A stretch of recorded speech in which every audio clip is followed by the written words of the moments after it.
What's up everybody and welcome to the channel. In today's video we're going to take a look at this 2024 Subaru Crosstrek Limited. This one is $34,600 finished off in crystal white pearl.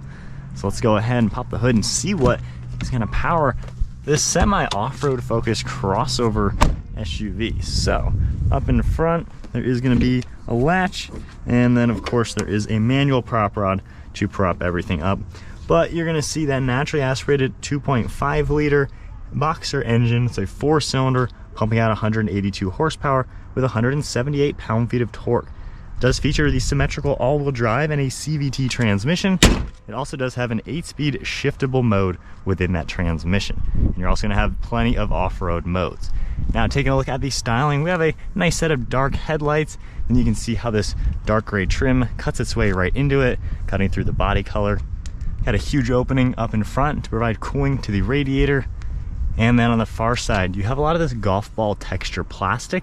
Definitely gives it that rugged design. You can see the fog light down below. More of the golf ball texture in that front splitter. It looks the way you would expect. You know, it's a Subaru. It's got all the plastic. That way when you're off-roading, you can bang it up a little bit and it will last. You're gonna see some sharp lines throughout the hood as well, giving it a nice appearance. And then a set of 18-inch wheels with a color contrast design. You can also see all the golf ball texture surrounding the front fender. There is a small vent right here to let some of the turbulent air pass through. And then for the overall side profile, get a little bit of clean lines all around. It is a compact crossover SUV type design, so nice proportions. You're gonna see the gray trim for the mirror along with a turn signal, body colored door handles, and I really like how that pearl paint really pops in the sunlight. All the black trim for the windows, roof rails up on top, along with a sunroof.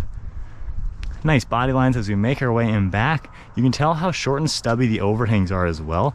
Has over 8 inches of ground clearance, so this is going to be pretty capable given what it is. We have more of the golf ball texture all here. Cuts its way into the rear bumper, along with a nice design for that rear diffuser, parking sensors back here, all of your badging, and then a nice set of taillights. They really kind of look like the Subaru WRX. So nice to see the design within the family. You can see the wiper back here, integrated spoiler with third brake light, all finished off in the body color. So overall nice design. It's got that rugged outdoorsy appearance to it. Not too crazy expensive. Pressing the button underneath the Subaru badge, we can pop open the liftgate.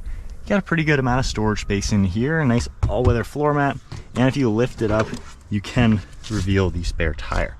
There's a little bit of storage on the left and right side. Kind of looks like a massive cup holder in there. And then of course we also have that privacy cover.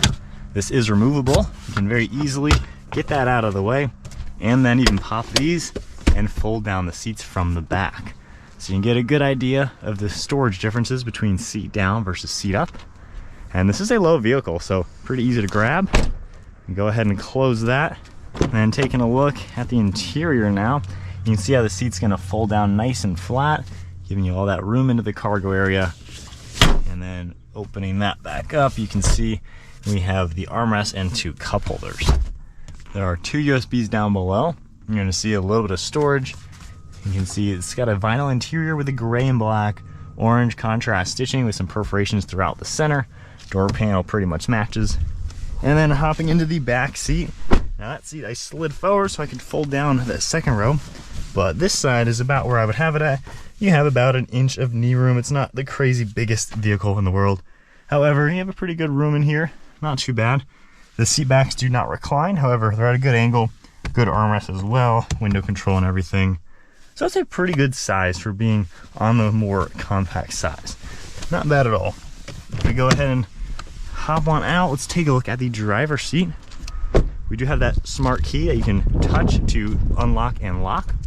And then along the door panel, we have more of this vinyl material, a little bit of padding for the armrest, got your grab handle, all these controls, and then a plastic carbon fiber material surrounding the release handle. You have a Harman Kardon audio system, power seats for the driver's seat, and then you can see some more of this synthetic material. More of the gray color, just like you saw in back. And then a vinyl wrapped steering wheel with the contrast stitching. So let's hop inside. Foot on the brake, let's fire it up. When you start it up without your seatbelt on, you're gonna get all those chimes. And then you can see all the screens turning on. Right in the center, you can see the tach and speedometer, fuel, as well as engine temperature. And then you can scroll through a few different icons up on the top. See a few things in the center. Over drive modes over here. You can see the 2 drive modes right there. Here are the steering wheel mounted paddle shifters for when you do put it into manual mode. Bluetooth and audio on the left side. Cruise control settings are all on the right. And then you can see the stock for the windshield wipers, turn signal, and headlights to the left. We have interior dimming, just plastic all throughout the dashboard. More plastic on the right side, a little bit of that fake carbon fiber. Up on top, you can scroll through, see a few things that are gonna pop up, like engine vitals, climate, things like that. Here are your different drive modes. We have the snow, normal, and then the mud for that X mode, all-wheel drive. So pretty cool way everything is adjustable. On the center screen, you can see a few different settings. If we go into this one right now, settings, you can see everything within the vehicle, clock, Wi-Fi, things like that. Continuing down, you have more, and then we have a bunch more up on top. Hitting the car icon, you can see the physical car controls as well. You're able to adjust all of these settings, and then you have your driver profile on the right. Climate controls, by tapping this, you can see how everything is set up. Dual zone climate control, very simply. And then you can exit out of here, and we have our home icon right in the center. Tapping that, it goes back to that screen. If I go into reverse now, you're gonna see the backup camera popping up. Pretty good graphics along with the guidelines. And then down below we have wireless phone charging, some USBs, some plastic material in gloss black, park and brake, heated seats, 12-volt and cup holders, good padding on the armrest, lots of space in there, and then a good amount of space for that glove box. One last look at the interior. It's again kind of what you would expect. It looks like a Subaru in here. Nothing all too fancy, lots of plastic covering everything, but certainly pretty roomy. You have a light colored headliner, manual sunshade, those controls, dome lights, and then a thin mirror. All right, so setting off now in the sport mode. You are not buying this for speed. This is definitely on the slow side. It'll get up to speed kinda, not exactly a performance car. Going back to the iDrive mode, cruise control and everything. For normal driving and everything, this is pretty comfortable. You know, the technology works very well. Of course, with Subaru's eyesight, you know, it's super safe in this kind of car. The steering intervention works well with the cruise control, same with the radar, distance pacing.